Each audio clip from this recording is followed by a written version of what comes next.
Thanks for joining us. I'm Nancy Furness, and this is We've Got Issues. We're filming on site at Coquitlam City Centre Library, and we'd like to thank the library for giving us this space to carry out the interviews. Before we get started, I'd like to acknowledge that we are on the traditional, ancestral, and unceded lands of Coquitlam First Nation.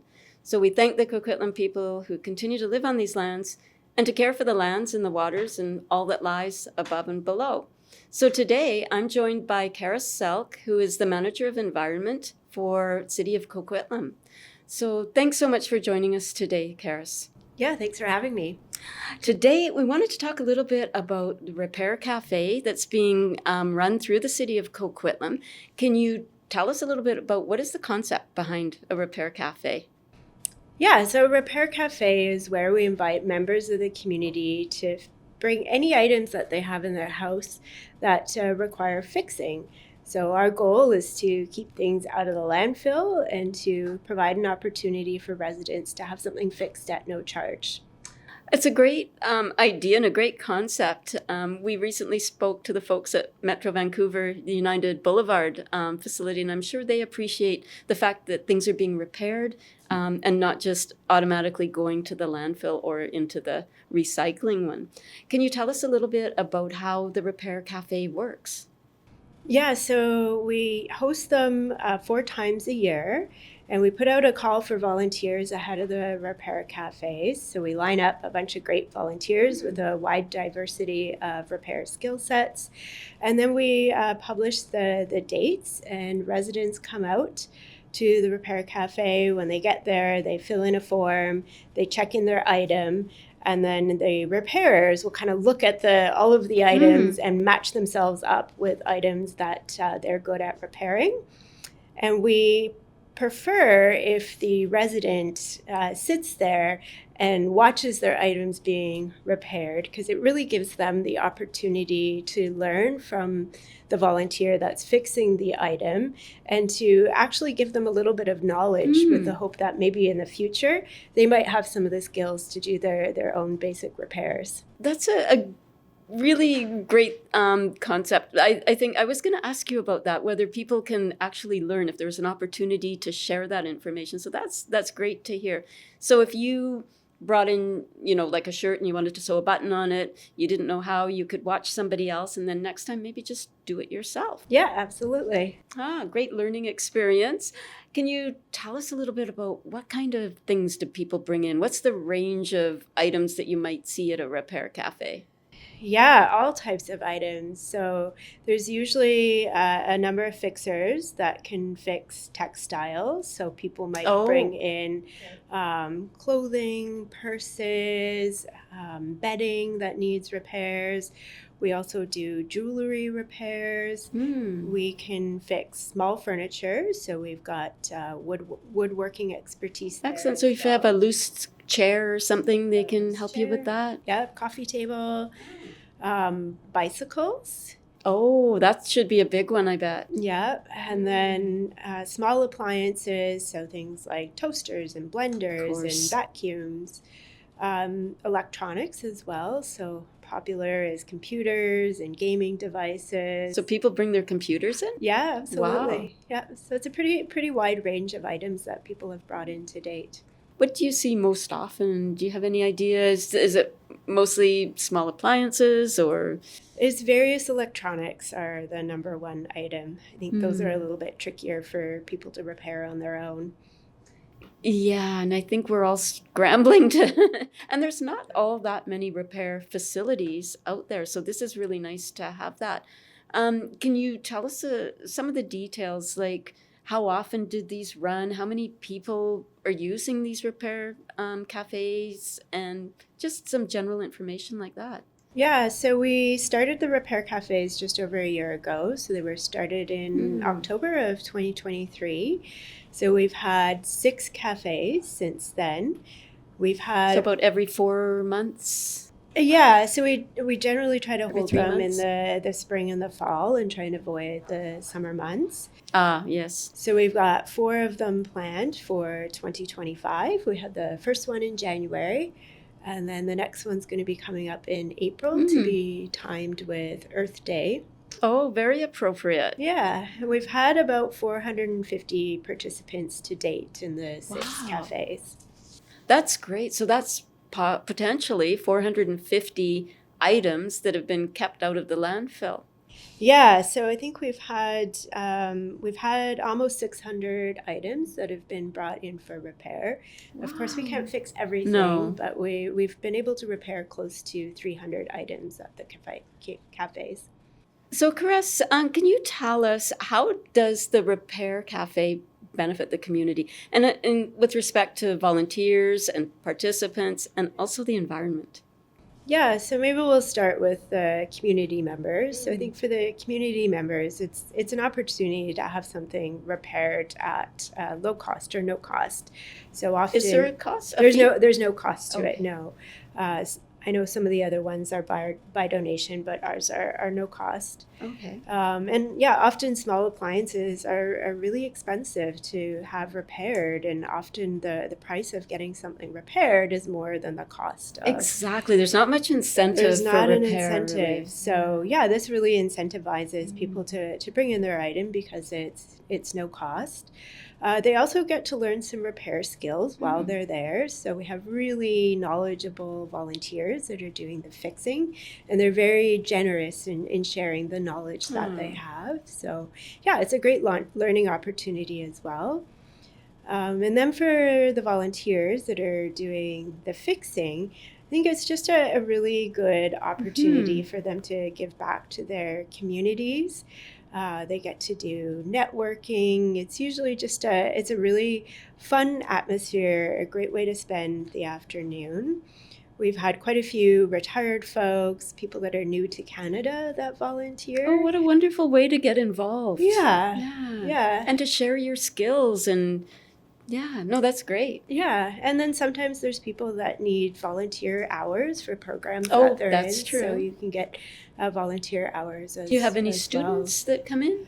well. We do occasionally have, we've had, I think the last cafe that I was at, we had some engineering students from one of the local universities that were there. So yeah, we get students, retired folks, new Canadians.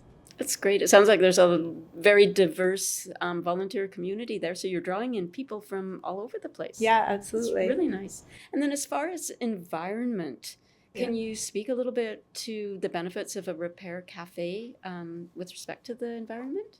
Yeah, so Coquitlam has an environmental sustainability plan, and one of the goals that we have in there is around minimizing waste generation and really maximizing material recovery, and reuse, and recycling. So for us, it aligns really well with our environmental sustainability plan. It also just really helps keep items out of the landfill, and keeping items out of the landfill, of course, that contributes to reducing greenhouse gas emissions. So we're just, trying to contribute to a circular economy, extend the life cycle of these items, really try and just keep these items going and extend their reuse, extend their use. Because we're in this sort of disposable mindset sometimes. Like you mentioned, it's cheaper to throw something away and get a new item than to repair it, which is, it costs us all in the end when we don't repair things. Yeah, it's really unfortunate. So you've talked a little bit about the volunteers. Yeah. Can you tell us what kind of volunteer opportunities are available? Is there a need for a certain type of repair, or are you open to everything? Are you missing some volunteers that you would like to engage? Yeah, so we're always looking for volunteers for the repair cafes. So the type of skill sets that we're looking for, bicycle repairs. Oh, that's always a big one. Very popular. And is it seasonal? Like, would that be more in the spring or the fall? Yeah, or is it just all year? I'm not sure. I think people kind of save up their items, and we'll often see people bringing a couple items at a time. So people are okay to bring 2 or 3 items Yeah, in? that's fine. Yeah, not a problem. Yeah, so we really need people that are skilled in repairing electronics. We've had quite a few engineers that have been Which there is doing the wonderful. repairs. People that are adept at using sewing machines and sewing. You have some passionate seamstresses and knitters and Yeah, there's usually a full crew of them at the cafe. People that are comfortable fixing things like computers and gaming which I'm not. consoles. No, me neither. So even things like a GoPro? Yeah.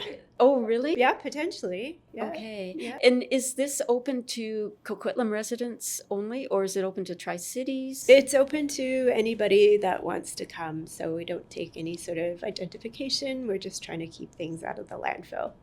Oh, that's really awesome to hear. Yeah. And can you talk a little bit about this whole idea? You've talked a bit about the Repair Café in Coquitlam. Is it part of a bigger movement? Because I've heard the term before. Is it unique to Coquitlam, or is there a whole movement around it? Yeah, there's a whole movement around it. So the whole concept of repair cafes was actually developed in Amsterdam in Europe. And that really just started gaining momentum and has since turned into a global movement. So Metro Vancouver is actually sponsoring cafes throughout the Lower Mainland. I know our neighbors in Port Coquitlam, they've been hosting repair cafes for, I believe, a couple of years now. So yeah, there's really just this growing momentum of working together and contributing towards that circular economy. Right. And so I'm backtracking a little bit because I think this is an important question. Where does all the equipment come from? Do people that volunteer, do they need to bring that themselves, or do you have equipment, or do people donate the equipment? It's a bit of all of that. So when we started the repair cafes, we invested in purchasing quite a bit of repair equipment. Okay. So we package all of that up and we bring it to each cafe.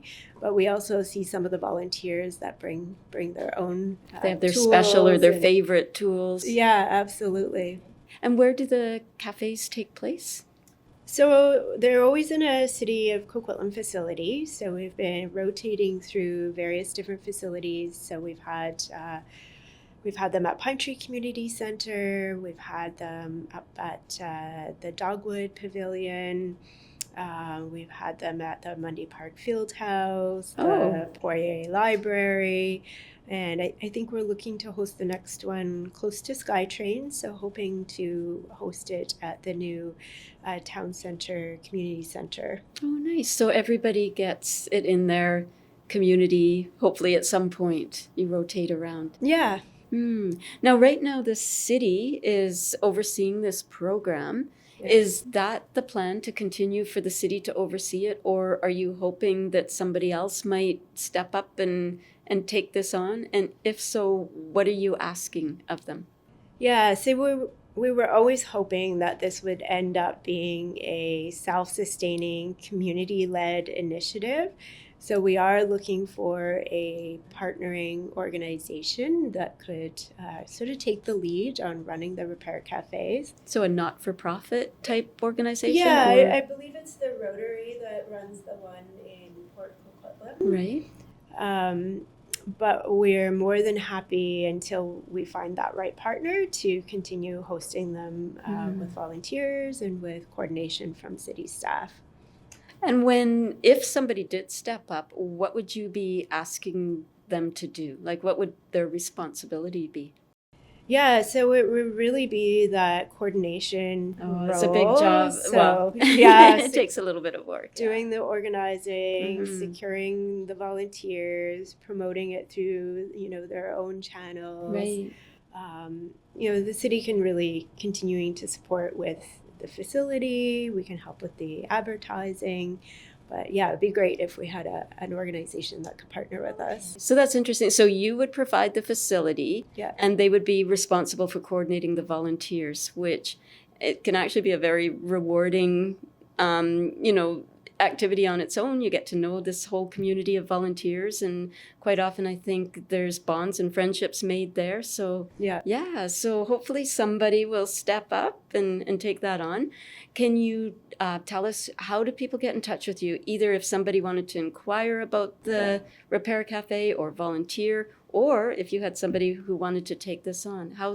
What's the best way for them to reach out to you? Yeah, so I think the easiest way is just to go onto the City of Coquitlam website, so coquitlam.ca/Repair Cafe, and there's a lot of information there and links on how to contact us via email. There's also links on the volunteer form if they want to register to volunteer. So yeah, that's the best centralized location for all the information. Perfect. So is there anything else you'd like to add before we wrap up? Yeah, I think I just want to say a big thank you to everybody that's been involved to date. So thank you to the residents that have continued to come out and bring their items. And then just a huge thank you to all of the volunteer fixers and administration support that have helped make this a really big success. Well, thank you so much for coming out and talking to us today. Yeah, my pleasure. Thanks for joining us. This is We've Got Issues, and we've been speaking with Karis Selk, the Senior Manager for Environment at City of Coquitlam, and she's been talking to us about the Repair Cafe.